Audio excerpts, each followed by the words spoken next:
Good evening, friends. Welcome my channel for my easy study. Today we will go to discuss about the pharmaceutical engineering topic हमारा क्या है heat transfer. Syllabus पे जाने से पहले हम कुछ की टर्म्स पढ़ लेते हैं जो कि हमको लेक्चर में बार बार मिलेंगे। Heat transfer the process of transferring the heat from an higher temperature object to lower temperature object. मतलब कोई दो ऑब्जेक्ट होंगे, एक ऑब्जेक्ट का टेम्परेचर हमारा हाई होगा और दूसरे ऑब्जेक्ट का टेम्परेचर हमारा लो होगा। उन दोनों के बीच मतलब हायर टू लोअर मतलब हायर ऑब्जेक्ट से लोअर ऑब्जेक्ट में हीट ट्रांसफर कराना ही हमारा हीट ट्रांसफर कहलाता है। Conduction heat transformation by physical content but not miscible. मतलब कहने का क्या है कि जो हमारे दोनों ऑब्जेक्ट होंगे वो फिजिकली कांटेक्ट तो होंगे बट आपस में मिक्सिबल नहीं होंगे। Convection heat transfer molecules to molecules में फिजिकली अटैच। कन्वेक्शन का मतलब क्या होता है कि आप जब वाटर बॉईल करते हैं तो आप किसी बर्तन में रखते हैं जो कि चाहे स्टील का हो चाहे सिल्वर का हो, ठीक है। तो उस वाटर मॉलिक्यूल्स और स्टील के मॉलिक्यूल्स में एक बाइंड अप होता है, ठीक है। उसी को बोलते हैं molecules to molecules transformation of heat. Radiation heat transfer by radiation such as heat of bulb distributed in room. अब इसको समझाने का मतलब है आप बल्ब जलाते हैं, 100 वाट का बल्ब जलाते हैं, बहुत दूर जलाते हैं, बहुत ऊपर जलाते हैं, बट उसकी आपको रोशनी लगती है और आप उसकी जो हीट होती है वो भी आपको महसूस होती है। वो क्यों महसूस होती है? वो रेडिएशन के कारण महसूस होती है। उसी हीट ट्रांसफॉर्मेशन को बोलते हैं रेडिएशन हीट ट्रांसफॉर्मेशन, ठीक है। उसके बाद आता है grey body the body whose absorptivity remain constant at give temperature at all wavelength of radiation. कहने का मतलब क्या है कि जो हीट ट्रांसफर जो लोअर टेम्परेचर का ऑब्जेक्ट है उसकी हीट ऑब्जॉर्ब करने की क्षमता जो है किसी भी टेम्परेचर पे मतलब वो कांस्टेंट रहती है eight all wavelength of radiation. मतलब रेडिएशन की कितनी भी वेवलेंथ हो, चाहे जितना एंगस्ट्राम हो, मतलब 5 एंगस्ट्राम, 10 एंगस्ट्राम, 15 एंगस्ट्राम या 3 एंगस्ट्राम या 0.2 एंगस्ट्राम, कितनी भी उसकी वेवलेंथ हो उससे उसका फर्क नहीं पड़ता है। बस उसका टेम्परेचर आपका कांस्टेंट होना चाहिए और उसकी एब्जॉर्बिटी भी कांस्टेंट हो जाएगी। Black body the body which radiate maximum amount of energy at given temperature. Heat exchanger device that transfer heat from hot gas to liquid through metal valve. मतलब इसमें जो होता है वो मेटल का एक्सचेंजर हो जाता है। मतलब हॉट मतलब gas to liquid, liquid to gas and liquid to solid, इस तरह से होता है। बट हीट इंटरचेंजेस में क्या होता है? Heat transfer from hot liquid to liquid. मतलब जो इसका स्टेट ऑफ मेटल रहता है वो सेम रहता है, चाहे गैस टू गैस हो चाहे लिक्विड टू लिक्विड हो। बफल्स कभी कभी 2 नंबर में पूछ लेता है। Circular disc metal sheet having perforated sheet one side of the receivers tube, ठीक है। उसके बाद हमारा आता है इंट्रोडक्शन। मतलब हीट ट्रांसफर का इंट्रोडक्शन क्या है? Heat is a form of energy. मतलब हीट एक प्रकार की एनर्जी है। Matter are made up of atoms and molecules. तो मैटर होते हैं हमारे एटम्स एंड मॉलिक्यूल से बने होते हैं। The atom is the part of molecules. जो एटम होता है वो हमारा मॉलिक्यूल्स का पार्ट होता है। व्हिच कंटिन्यूअसली मोशन, जो कि कंटिन्यूअसली मूवमेंट करता रहता है in nature such as translation, rotation और वाइब्रेटिंग। मतलब घूमता रहेगा, ट्रांसलेशन करता रहेगा, वाइब्रेटिंग मतलब कंपन करता रहेगा। Because of it some heat are produce there, जिसके कारण से उसमें से कुछ ना तो कुछ हीट हमारी प्रोड्यूस होती रहेगी। Heat pass only from higher to lower. जो हीट है हमारी वो हायर टू लोअर हमेशा पास होती रहती है। एप्लीकेशन क्या है? Evaporation heat is supplied in order to convert liquid to gas. Evaporation आप अभी नेक्स्ट लेक्चर में पढ़ेंगे। Distillation heat is supplied to the liquid mixture for separation of the individual vapour component. उसके बाद ड्राइंग आता है। ये हमारे उसके एप्लीकेशन में आते हैं, ठीक है। जो अभी आप ड्राइंग भी पढ़ेंगे, इवेपोरेशन भी पढ़ेंगे, क्रिस्टलाइजेशन तो इस बार हमारे सिलेबस में है नहीं, बट यहाँ पे मैंने आपको बताया है। ड्राइंग मतलब सुखा देना। The wet granules to other solids. मतलब कहने का क्या मतलब है कि आप सीधा देख लीजिए भाई, आप कोई गीला मटेरियल रख दीजिए, उसमें हीट ट्रांसफर करा दीजिए, जो उसका सॉल्वेंट होता है वो वेपोराइज हो जाता है, उड़ जाता है, जिसके कारण से हमारा जो सॉलिड होता है वो हमारा ड्राई हो जाता है, सूख जाता है, हमको क्रिस्टल फॉर्म में मिल जाता है। Crystallization saturated solution is heated to bring out super saturated solution which promote crystallization of drugs. आप कोई सुपर सैचुरेशन मतलब सॉल्यूशन ले लीजिए जिसमें सोल्यूट की मात्रा ज़्यादा हो, सॉल्वेंट की मात्रा कम हो, बट वो हमारा वहाँ पे यूज नहीं हो पाएगा क्योंकि उसमें सॉल्वेंट मिला है। तो आप उसको हीट ट्रांसफर करा दीजिए जिससे कारण से सोल्यूट हमारा अलग हो जाएगा और सॉल्वेंट हमारा वेपोराइज होकर उड़ जाएगा। इसी को कहते हैं क्रिस्टलाइजेशन और हमारा जो प्रोडक्ट है वो क्रिस्टल रूप में हमको मिल जाएगा। स्टेरिलाइजेशन में क्या है? Autoclave is used. अरे भाई ऑटोक्लेव आपने माइक्रोबायोलॉजी में पढ़ा, मैंने ऑटोक्लेव को बहुत अच्छे से डिफाइन किया हुआ है। उसका जो टेम्परेचर होता है जो कहाँ पे काम करता है 121 डिग्री सेंटीग्रेड पे फॉर 30 मिनट। आप 30 मिनट के लिए 121 121 डिग्री सेंटीग्रेड पे ऑटोक्लेव को ऑन कर लीजिए। जितने भी माइक्रो ऑर्गेनिज्म हो जाएंगे हमारे किल हो जाएंगे। For different process such as boiling, fusion, ETC heat is also required, मतलब इसमें हीट रिक्वायरमेंट होती है। मैकेनिज्म ऑफ हीट ट्रांसफर, जो कि कंडक्शन, कन्वेक्शन एंड रेडिएशन के द्वारा समझा जा सकता है। Heat transfer mechanism are simply way by which the energy और heat transfer between object to object. The basic principle is kinetic energy tries to be at equilibrium, मैंने आपको बताया ना इक्विलिब्रियम करने की कोशिश करता है, at equal energy state. The heat can transfer from one place to another place by three ways: conduction, convection and radiation. Conduction क्या है? The heat transfer from an higher temperature object to lower temperature object with physical bonding not mixing known as conduction, जो मैं आपको बता चुका हूँ। Metal is a good conductor of heat। अरे भाई मेटल है तो कंडक्टर होगा ही हीट का। वर्किंग क्या होती है? When the substance is heated then the cool substance attached and here cool substance accept the energy from the heat and vibrating. कहने का क्या मतलब है कि आप एक ऑब्जेक्ट ले लीजिए जिसका टेम्परेचर हाई हो और एक दूसरा ले लीजिए ऑब्जेक्ट लीजिए जिसका टेम्परेचर हमारा लो हो। तो जब आप दोनों के फिजिकल कांटेक्ट में लेकर आएंगे तो जो हाईएस्ट टेम्परेचर वाला है उसकी जो हीट है, जो इसकी एनर्जी है वो ट्रांसफ़र होगी और वहाँ पे कुछ वाइब्रेशन होगा जिसके कारण से जो हमारा लो टेम्परेचर वाला है उसका टेम्परेचर इक्विलिब्रियम हो जाएगा, जो कि हमारे पहला हाईएस्ट टेम्परेचर वाले से है। Then molecules bumps from the heated substance and sit on the cool substance. The result both the substance is equilibrium at certain time. Convection का मतलब क्या है? Heat transfer by molecules to molecules. मैं आपको बता चुका हूँ कि आप वाटर बॉईल कर रहे हैं तो स्टेनलेस स्टील के बर्तन में करें तो जो स्टील के मॉलिक्यूल्स हैं उसमें से हमारी हीट ट्रांसफर होगी और जो वाटर के मॉलिक्यूल्स है उसमें हमारी हीट ट्रांसफॉर्मेशन होगा। मतलब स्टील के मॉलिक्यूल से टेम्परेचर हमारा जाएगा वाटर के मॉलिक्यूल्स में, इसी को कहते हैं molecules to molecules heat transfer.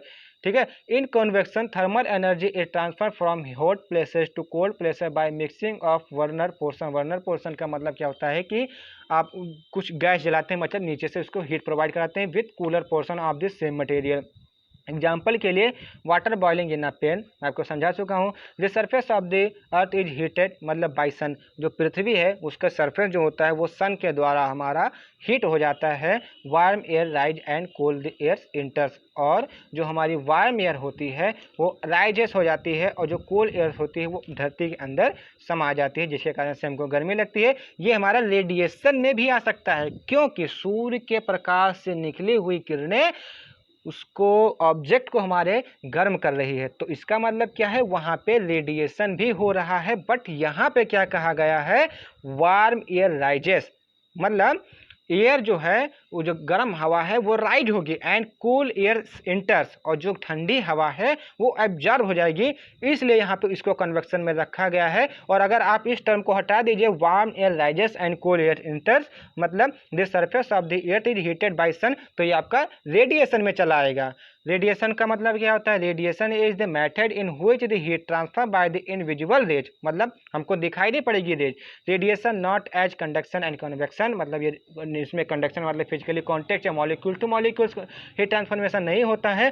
The heat can be transmitted through the empty space by electromagnetic radiation. Example के लिए, the energy is taken from the electric bulb which done by radiation without no physical contact. Heat transfer by conduction, अब हम इसका पूरा mechanism पढ़ेंगे, पूरा derivation देखेंगे। ठीक है।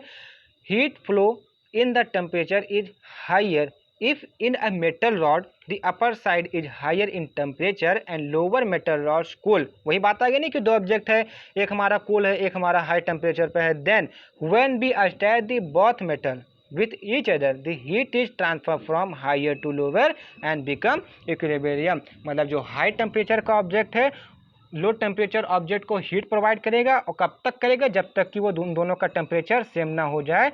अब मैं आपको यहाँ पे दिखा रहा हूँ, एक आप यहाँ पे देखिए, ये वाला जो हमारा है इस पे हीट हमारी ज़्यादा है और ये हमारा है कूल सब्सटेंस है। अब जब दोनों को हमने अटैच कर दिया, ठीक है, तो जो इसकी हीट है इसकी हीट इसमें आनी शुरू हो जाएगी और जब इक्विलिब्रियम हो जाएगा तब ये अपना हीट ट्रांसफॉर्मेशन रोक देगा। ठीक है। अब इक्वेशन आती है, इसकी इक्वेशन क्या है? Rate equal to driving force और रेजिस्टेंस। ड्राइविंग फोर्स क्या है? Temperature drop across the solid surface, and resistance हमारा क्या है? फूरियर्स लॉ, जो कि इस चैप्टर की जान है, जो कि 7 नंबर में हमको एग्जाम में पूछ सकता है। फूरियर्स लॉ क्या कहता है? It also known as conduction law, इसको कंडक्शन लॉ के नाम से भी जाते हैं। It describe that rate of heat flow by the metal is proportional to the area and temperature difference। मतलब जो डिफरेंस टेम्परेचर हो जाता है, मतलब जो हमारा आप एक ऑब्जेक्ट मान लीजिए उसका टेम्परेचर 37 डिग्री सेंटीग्रेड है, बट उसमें हीट ट्रांसफर कराई गई तो उसका टेम्परेचर 50 डिग्री सेंटीग्रेड हो गया, तो उसी को बोलते हैं डिफरेंस इन टेम्परेचर। ठीक है, तो कहने का मतलब है it describe that the rate of heat flow by the metal is proportional to the area and temperature difference while it inversely proportional to the thickness of metal और length of flow in meter means rate of flow, sorry मैंने यहाँ पे equal लगा दिया है, यहाँ पे आपको प्रोपोर्शनल लगाना पड़ेगा, एरिया इनटू डिफरेंट टेम्परेचर मतलब delta P upon thickness, where क्यों हमारा रेट ऑफ फ्लो हो गया, ए इक्वल टू एरिया हो गया, मैं यहाँ पे प्रोपोर्शनल लगाए हुए दिखे, डेल्टा टी अपॉन एल आपका थिकनेस हो गया, Q equal to K M, K हमारा क्या है कांस्टेंट है, A into delta T upon L वही हमारा resistant equal to thickness of surface, मतलब आर जो हमारा है थिकनेस ऑफ सरफेस, मतलब इसको हम जस्ट अपोजिट कर देंगे, रेजिस्टेंस हमारा जो मतलब आर क्या होता है थिकनेस ऑफ सरफेस, मतलब सरफेस की जो मोटाई है अपॉन प्रोपोर्शनलिटी कांस्टेंट मतलब के एम जो हमारा कांस्टेंट था into area of surface, area of surface, तो R equal to L by K M A on integration. अब हम दोनों का इंटीग्रेशन कर देंगे, मतलब जो एल है और जो टी है, टी हमारा क्या है हीट है मतलब टेम्परेचर है, एल हमारा क्या है उसकी थिकनेस है। ठीक है, एल इक्वल टू 0 तब हमारा क्या हो जाएगा, या एल इक्वल टू क्यू कर दीजिए तब हमारा T equal to T one हो जाएगा, और L equal to L dash कर दीजिए तो T equal to T two हो जाएगा। चूँकि क्यू फिर इंटीग्रेशन कर देंगे एल से क्यू तक का डी एल अपान डी ए, क्योंकि हम इंटीग्रेशन में डिफ्रेंसिएशन में हमारा डी आता है या थीटा आता है, equal to integration T one to T two K into delta D T. ठीक है, यहाँ पे डेल्टा हटा देंगे हम, डी हमारा डिफरेंशिएशन वहाँ पे इंटीग्रेशन हो रहा है, क्यू एल से क्यू तक का differentiation D L upon D A और T equal to T one upon T two, मतलब T one integration T two के D T, where Q into D L into A, मतलब अब यहाँ से हम इंटीग्रेशन को खोल रहे हैं तो Q into D L upon ए हो जाएगा, और जो हमारा इक्वल टू के एम हमारा कांस्टेंट है, यहाँ पे के एम की जगह आप के भी ले सकते हैं, जो हमारा अब इंटीग्रेशन है T1 से T2 तक तो T1 माइनस T2 हो जाएगा, where Q into L upon A, मतलब यहाँ से हम इंटीग्रेशन को हटा रहे हैं equal to K M delta T, चूँकि delta T equal to T1 minus T2 मतलब प्रारंभिक इनिशियल टेम्परेचर से हमारा जो लास्ट का टेम्परेचर होगा उन दोनों के बीच के डिफरेंस को हम डेल्टा टी बोलते हैं।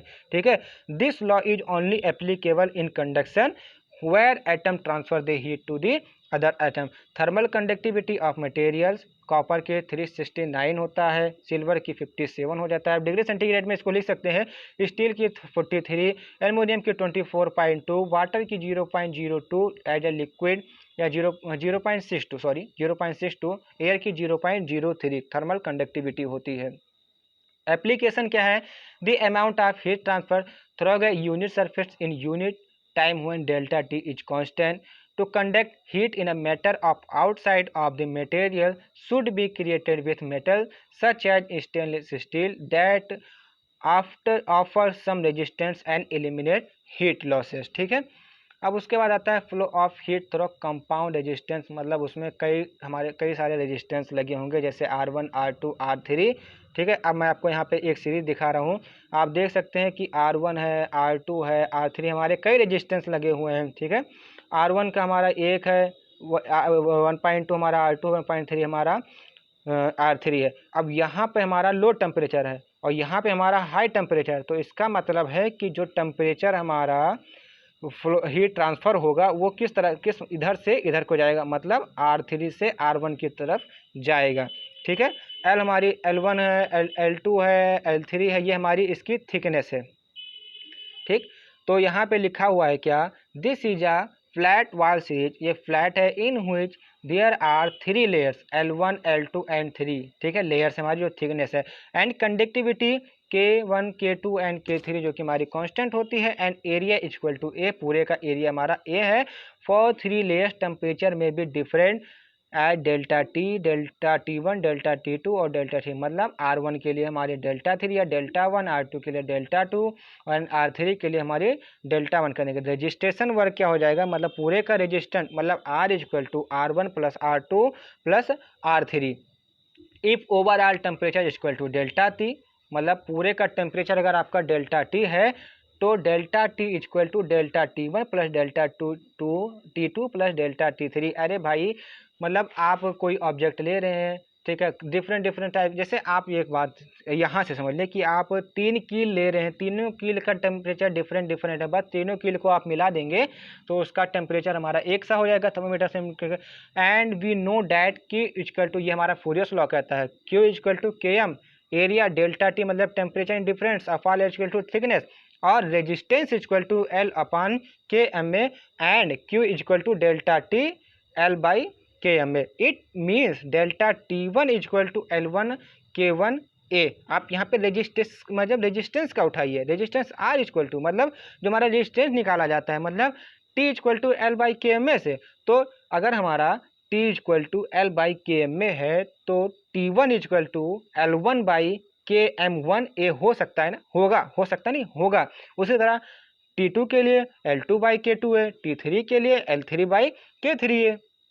अब then delta T equal to delta T1 plus delta T2 plus delta T3 equal to Q1 into L1 upon K1A plus Q2 L2 upon K2A plus Q3 L3 upon K3A। ये हमारी equation first हो जाएगी according to the Fourier's law. The flow heat between the three metal valve, मतलब जो three metal valve में हमारी flow heat हो रही है वो डिफरेंट हो रही है, will be different then Q equal to Q1 plus Q2 plus Q3। Q क्या है हमारा रेट ऑफ हीट फ्लो, ठीक है, जो हमारी रेट ऑफ हीट फ्लो है। अरे भाई अब तीन वहाँ पे रेजिस्टेंस लगे हुए हैं, तीन मेटल वाल्स हैं, तो जो उसमें हीट ट्रांसफॉर्मेशन होगा वो डिफरेंट डिफरेंट होगा ना, मतलब पहले में हमारा थोड़ा ज़्यादा होगा, दूसरे में हमारा थोड़ा लो हो जाएगा, बट एट अ पॉइंट हमारा वो कभी ना कभी हमारा वो इक्विलिब्रियम हो जाएगा। At we know Q equal to delta T upon L by KA, ये हमारा फ्यूरियस लॉ कहता है। Then Q1 equal to delta T1 and L1 upon K1A, ये हमारा मतलब हम खुद ही देखते हैं कि मतलब Q equal to delta T upon L by KA होता है, तो Q1 equal to delta T1 upon L1 upon K1A, Q2 हमारा delta 2 upon L2 upon K2A, Q3 equal to delta T3 L3 के बाई K3A, ठीक है। So Q1 plus Q2 plus Q3 equal to हमारा Q होता है, तो Q equal to हम लिख सकते हैं Q1 का मान, Q2 का मान और Q3 का मान, तो हमारा क्या हो जाएगा delta T1 upon L1 upon K1A plus delta T2 upon L2 upon K2A plus delta T3 upon L3 by K3A and delta T हमारा क्या होता है T1 T2 T3 as equation first हमने सॉल्व किया था। Q equal to delta T upon L1 K1A plus L2 K2A plus L3 K3A। अब मतलब delta T का मान क्या है, अब delta T1 plus delta T2 plus delta T3, तो delta T1 plus delta T2 plus delta T3 is equal to delta T, तो हम ऊपर डेल्टा T लिखेंगे, बाकी का नीचे का इक्वेशन हम प्लस लगा के सेम लिख देंगे, ये हमारी इक्वेशन नंबर 2 हो जाएगी। Put the value of R resistance equal to L by KA according to the law. Q equal to delta T upon R1 plus R2 plus R3 where R equal to L by KA, ठीक। Put the value आपने put कर दिया तो ये हमारा निकल के आ गया Q equal to delta T upon R1 plus R2 plus R3 मतलब रेजिस्टेंस। अब R1 plus R2 plus R3 resistance होता है, ठीक है, तो R1 plus R2 plus R3 equal to R भी हम लिख सकते हैं यहाँ पे, तो जो इसका इक्वेशन बन सकता है, मैं बना नहीं रहा हूँ, बन सकता है, बट बुक में आपका क्या हो जाए Q equal to delta T upon R1 plus R2 plus R3 but और Q equal to delta T upon R, ठीक है। So when heat flow through number of resistance in series, the delta T and temperature drop and individual thermal resistance is the total resistance, इस पर mathematically add delta T अनुपात delta T1 delta T2 and delta T3 is equal to R equal to R1 R2 and R3। अब आता है conduction through a circular pipe. अगर pipe हमारी circular है तो उसमें हमारा हीट कंडक्शन किस तरह से होगा, आप यहाँ पे देख रहे हैं, मैं आपको दिखा रहा हूँ कि आपका ये एक हमारा सर्कुलर है, ठीक है, यहाँ पे आप देख रहे हैं कि पूरे सर्कुलर का ये जो है आर मतलब हमारा व्यास बोलते हैं, जिसको रेडियस बोलते हैं, वो आर है। T1 हमारा जो है इसका टेम्परेचर है, T2 हमारा इसका टेम्परेचर है, T3 हमारा इसका टेम्परेचर है। ठीक है, उसी तरह 1 से लेकर 3 जो लास्ट की वॉल है उसका रेडियस R3 है, 1 से 2 का हमारी R2 है, और शुरू से लेकर पहले का जो हमारा रेडियस है वो R1 है। ठीक है, तो hollow cylinders having a radius based on the all three layers R1, R2 and R3। ठीक है, R1, R2, R3 इसका रेडियस हो जाएगा।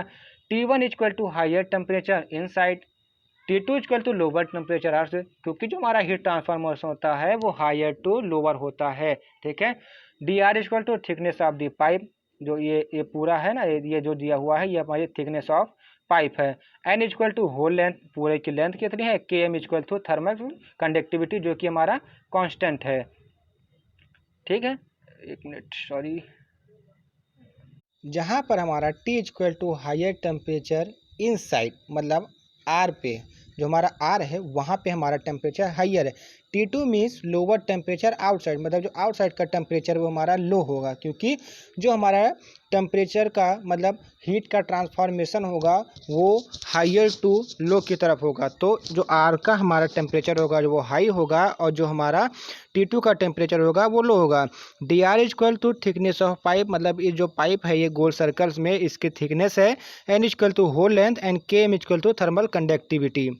According to the Fourier's law Q equal to minus K M into 2πr। अब बात आती है यहाँ पे 2πr आया कहाँ से, तो आप जानते होंगे कि गोले की परिधि बराबर 2πr बाई डी होता है, तो वहीं से यह फार्मूला उठ के आया है 2πr बाई डी।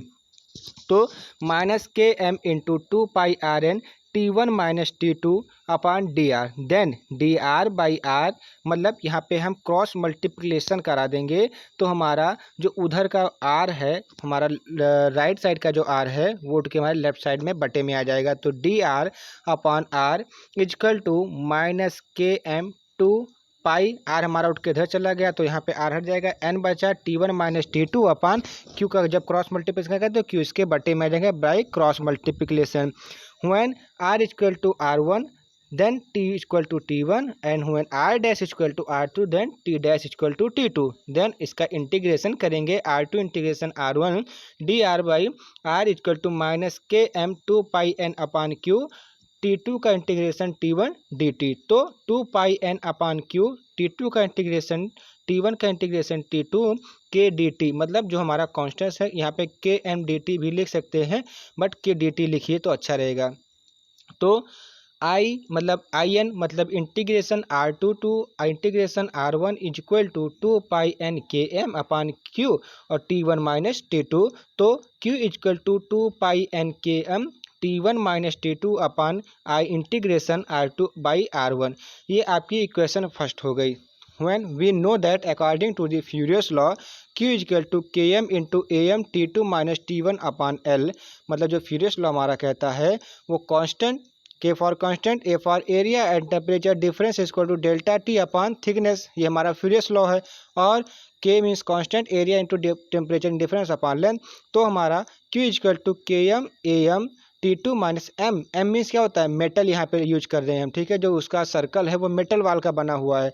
तो Q equal to K M A M T1 minus T2 upon L, ये हमारी इक्वेशन सेकंड हो गई। तो जब हम दोनों इक्वेशन को कंपेयर कराएंगे या क्रॉस मल्टीप्लिकेशन कराएंगे तो हमारा क्या होगा, हमारी पहली इक्वेशन क्या थी 2πn K M T1 minus T2 upon integration R2 by R1, और हमारी जो दूसरी इक्वेशन थी K M A M T1 minus T2 upon L, जो हमारी फ्यूरियस लॉ कहता है। ठीक है, तो अब जब हम इधर उधर के दोनों को बराबर काट लेंगे, मतलब जब इसको हम इकट्ठा करेंगे तो ए M equal to 2πn K M T1 minus T2 upon K M T1 minus T2 integration R2 by R1। अब जो ऊपर नीचे कांस्टेंट है उसको काट लीजिए, जैसे के एम ऊपर भी है के एम नीचे भी है, तो के एम हमारा कट जाएगा, T2 माइनस T1 ऊपर भी है नीचे भी है, T1 माइनस T2 कट जाएगा, तो हमारा बचेगा क्या, A M equal to 2πn L upon integration R2 by R1, मतलब अब जब इसका differentiate the L equal to D R equal to R2 minus R1, क्योंकि हमको थिकनेस निकालनी है तो अगर हमारी थिकनेस बराबर क्या होता है R2 माइनस R1, जो उसका रेजिस्टेंस होगा, अरे सॉरी रेजिस्टेंस हमारा कैपिटल R से, जो स्मॉल r है वो हमारा उसकी थिकनेस को, मतलब जब हीट ट्रांसफ़र होने के बाद उसकी थिकनेस में कितनी हमारी घटौती होती है उसके हिसाब से dr equal to R2 minus R1, then am equal to 2πn, L equal to क्या है R2 माइनस R1 है, तो यहाँ पे R2 minus R1 upon integration R2 by R1, ये आपकी इक्वेशन थर्ड हो गई। उस देन क्या होगा am equal to 2πn R2 minus R1 upon integration R2 by R1, ये आपकी third equation. Put the value of am equal to 2πrmn, जो कि हमारी ऊपर की इक्वेशन से आई है। तो 2πrm इक्वल टू फिर am की वैल्यू रख दीजिए, मतलब 2πn R2 minus R1 upon integration R2 अपान R1 हमारी थर्ड इक्वेशन है। तो जब हम इसको काटेंगे पीटेंगे बराबर बराबर करेंगे, मतलब 2π इधर भी है, 2πn है तो 2πr 2πn कट जाएगा, दोनों तरफ से बचेगा हमारा rm अब equal to R2 minus R1 upon integration R2 by R1, और इंटीग्रेशन का जो मान होता है 2.303 होता है, तो rm equal to R2 minus R1 upon 2.303 R2 by R1। उसके बाद आता है कॉन्वेक्शन। कॉन्वेक्शन का मतलब क्या होता है, heat transfer molecules to molecules, सच है आप किसी बर्तन में पानी गर्म कर रहे हैं, स्टील के बर्तन में, ठीक है, तो जो स्टील के मॉलिक्यूल्स होंगे वो वाटर के मॉलिक्यूल को हीट ट्रांसफ़र करेंगे, इसी को बोलते हैं convection. The process in which heat flow is achieved by actual mixing of warmer portion with cooler portion of some material, वही molecules to molecule. They heat transfer by two ways, मतलब जिनका heat transfer होता है दो veg में होता है, एक फोर्स कंडक्शन, लाइक एज आप देखते होंगे कि इंडक्शन कुकर होता है, ठीक है, वहाँ से बिजली होता है, तो mixing of fluid attached with the help of stirrer और pumping the fluid of recirculation.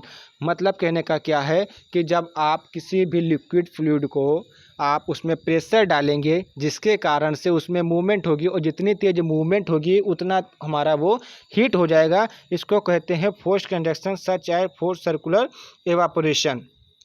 ये फिर उसके बाद आता है natural conduction, mixing of fluid accompanied by the current setup like as induction cooker, ठीक है, आप इंडक्शन स्टार्ट करते हैं उसमें से हीट निकलती है, ठीक है, वो करंट निकलता है। करंट क्या होता है कि जब स्टील में हमारा मॉलिक्यूल से जुड़ता है तो वो हमारा हीट हो जाता है, और जो स्टील का मॉलिक्यूल्स होता है वो हीट हो जाता है, जिस कारण से हमारा जो उसमें मटेरियल्स होता है, जो फ्लूइड होता है वो भी हमारा हीट हो जाता है by molecules to molecules.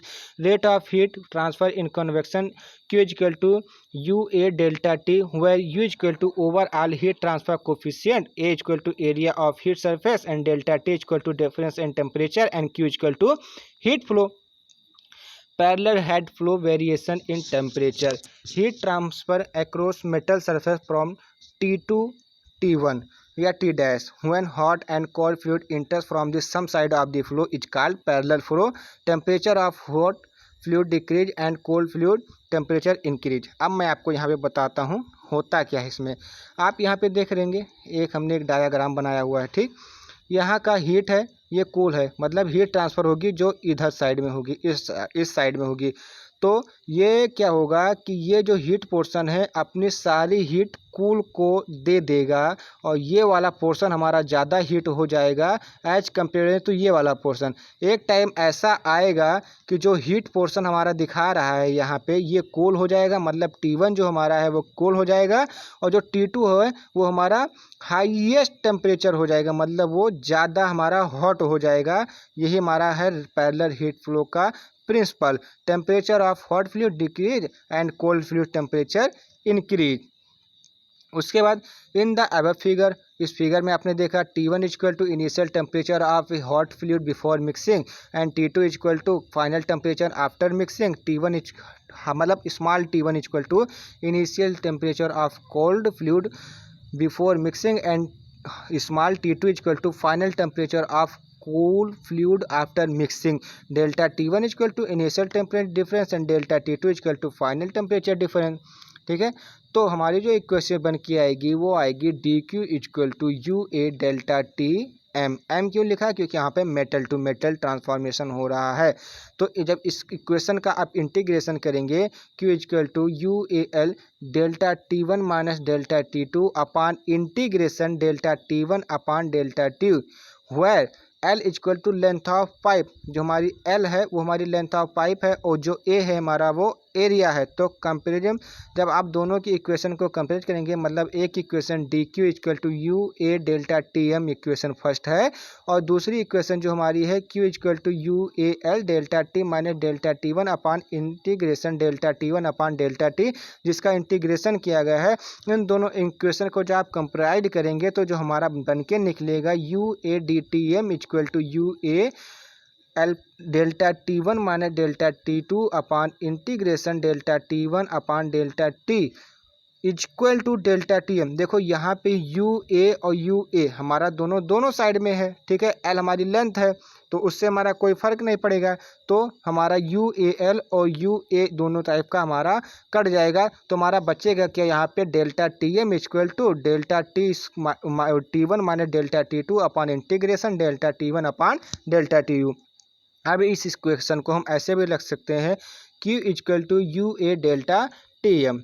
Okay, अब हमारा आता है counter flow. When two liquid pass और बाईपास ईच अदर, मतलब किसी भी चाहे बाईपास या मतलब बाईपास मतलब तिरछी मिर्ची गति से जिगजैग टाइप के या डायरेक्टली पास हो जाए, there will be an condition organize that the cold side become more hot than heat metal. जब मैंने आपको बताया कि मतलब जो कोल्ड साइड वाला पोर्शन होगा हमारा ज़्यादा हीट हो जाएगा एज कम्पेयर टू जो पहले से हमारा हॉट था। तो delta T one to delta T two, so temperature at any point of the pipe is almost same. तो delta T M equal to delta T one plus delta T two, मतलब इसको सीधा आप delta T भी लिख सकते हैं by two. उसके बाद आता है रेडिएशन। रेडिएशन का मतलब मैं आपको सीधा समझा रहा हूँ कि 15 फीट की दूरी पे आपका 100 वाट का बल्ब जलता है, बट उसकी गर्मी आपको 15 फीट के नीचे आती है। इसी को कहते हैं रेडिएशन के द्वारा हीट का flow. Heat transfer occurs with the help of electrostatic rays और radiation rays to the object. The wavelength of 0.8 to 400 micrometer are used as a radiation source of thermal radiation and 0.2 to 25 micrometer use in the industrial base. अब black body क्या होती है? It is defined at a body that radiate maximum positive amount of energy at a given temperature. मतलब किसी एक constant temperature पे, किसी एक गिवन मतलब दिए गए टेम्परेचर पे जो रेडिएशन हमारा ज़्यादा से ज़्यादा मात्रा में हमारी एनर्जी को प्रोवाइड कराएगी, जो हमारी एनर्जी को रेडिएट कराएगी, उसको बोलते हैं ब्लैक बॉडी। उसके बाद आता है रेट ऑफ रेडिएशन, जो कि स्टीफन बोल्ट्जमैन लॉ के द्वारा हम करते हैं। It gives total amount of radiation emitted by black body. तो Q equal to B A, मतलब ब्लैक बॉडी A T4। तो Q equal to energy radiated per second joule per second, इसको मात्रक है। A equal to area of radiating surface को हम metre square में, B हमारी जो ब्लैक बॉडी थी वो कांस्टेंट हो जाएगी, तो W अपान मीटर स्क्वायर या जूल का whole 4। T equal to absolute temperature of radiating surface हो जाएगा, ठीक है। It means the rate of heat depend upon the temperature and surface area of the emitter. मतलब जो उसकी हीट होगी वो किस पे डिपेंड करेगी? टेम्परेचर पे, और जो एनर्जी को एब्जॉर्ब कर रहा है, जो हीट को एब्जॉर्ब कर रहा है, उसके सरफेस एरिया पे डिपेंड करेंगे। Some time also depends upon the absorption capacity of material to be heated. B equal to black body, black body का जो मान होता है 5.67 इंटू 10⁻⁻8, वो W upon metre square joule का whole 4। For actual body as they do not radiate heat as black body then formula will be. मतलब कहने का क्या है, जो एक्चुअल बॉडी होती है जो कि हीट को रेडिएट नहीं करती है एज ब्लैक बॉडी, देन उसका जो फार्मूला हो जाता है Q इक्वल टू EB80 का होल 4। तो where E equal to emissivity of the actual body, then E equal to energy emitted by actual body upon energy emitted by black body. A good absorber of heat is also good emitter। मतलब जो heat को जितना अच्छे से absorb करेगा वो उतना ही अच्छा इमिटर कहलाएगा। जैसे कि क्लास में स्टूडेंट जो जितनी अच्छे से पढ़ता है उसको टीचर उतना ही ज़्यादा लाइक करते हैं और उतने ही अच्छे मार्क्स गेन करता है। उसी हिसाब से good absorber of heat is also known as good emitter of heat at a given temperature. Its emissivity is equal to the absorptivity, then a substance is considered as black body. Grey body क्या होती है? A grey body is defined as the body what's the absorptivity, मतलब जो heat को absorb करने की क्षमता है, is constant at all wavelength, मतलब उसकी वेवलेंथ कितनी भी of radiation at a given temperature. कहने का क्या मतलब है कि जो हीट का एब्जॉर्प्शन है वो किसी एक कांस्टेंट वेवलेंथ पर या radiation at a given temperature. अब मैं आपको यहाँ पे हिंदी में समझता हूँ, इसका कहने का मतलब क्या है कि किसी मेटल के द्वारा हीट को एब्जॉर्ब करने की क्षमता जो होती है वो हमारे रेडिएशन की कितने भी वेवलेंथ हो, चाहे वो 8 एंगस्ट्रॉम हो, चाहे 10 एंगस्ट्रॉम हो, चाहे 0.1 एंगस्ट्रॉम हो, वो हमारी कांस्टेंट रहेगी एट अ गिवन टेम्परेचर, किसी भी दिए गए टेम्परेचर पे, चाहे वो 40 डिग्री सेंटीग्रेड हो चाहे 25 डिग्री सेंटीग्रेड है, उस पर कोई फर्क नहीं पड़ेगा। Consider A small cold body with a surface area A and temperature of T2 is surrounded by A hot black body at temperature T1। मतलब आप यहाँ पे डायग्राम के माध्यम से समझ सकते हैं, ऊपर हमारा क्या है कोल्ड बॉडी और नीचे हमारा क्या है हॉट ब्लैक बॉडी, और surface area equal to A and temperature equal to T1। तो जो तो हमारा टेम्परेचर इक्वल टू, मतलब जो हमारे कोल्ड बॉडी का टेम्परेचर है, मतलब जो यहाँ का टेम्परेचर है वो हमारा T1 है, और जो यहाँ का टेम्परेचर है वो हमारा T2। तो कहने का मतलब क्या है, कोल्ड बॉडी का टेम्परेचर आपका T1 है और जो हॉट बॉडी का टेम्परेचर वो आपका T2 है। तो आप यहाँ पे देख सकते हैं, तो हमारा जो the an amount of the heat transfer such as process expressed by Stefan law की इक्वल टू बी ए मतलब black body and A for area का, मतलब इसको जब ब्रैकेट में T1 का होल 4 माइनस T2 का whole 4, this equation assumes that all the heat radiation by colour और grey body also falls on the हॉर्डन बॉडी। ओके फ्रेंड्स, मैंने आपको ये टॉपिक ख़त्म कर दिया है। हमारा नेक्स्ट वीडियो जो होगा वो हीट एक्सचेंजर्स है, हीट इंटरचेंजर्स के ऊपर आएगा, जो कि वीडियो आपको इसके बाद मिल जाएगा। अगर आपको वीडियो अच्छा लगा हो तो लाइक कीजिए, चैनल को सब्सक्राइब कीजिए, और भाई थोड़ा सपोर्ट कीजिए, ताकि मुझे कमेंट तो बहुत अच्छे अच्छे आ रहे हैं कि आप बहुत अच्छा पढ़ा रहे हैं, आपका सब कुछ समझ में आ रहा है, बट फिर भी पता नहीं कहाँ मेरी कमी रह जा रही है कि हमारे पास अभी टोटल 8000 वॉच टाइम ही कंप्लीट हुए हैं और 160 सब्सक्राइबर ही कंप्लीट हुए। तो फ्रेंड्स थोड़ा चैनल को शेयर कर दीजिए, हम लोग बहुत मेहनत करते हैं, तो अगर आप थोड़ा सा हेल्प कर देंगे तो इसमें आपका कुछ नहीं होने वाला, ठीक है। थोड़ी हेल्प कर देंगे तो अच्छी बात है। और वैसे भी आपको नोट्स से मतलब है तो आप मैंने टेलीग्राम पे नोट्स अपलोड कर दिए है, वहाँ पे आप जाके डाउनलोड कर सकते हैं। थैंक यू फॉर विजिटिंग अस। धन्यवाद दोस्तों देखने के लिए वीडियो।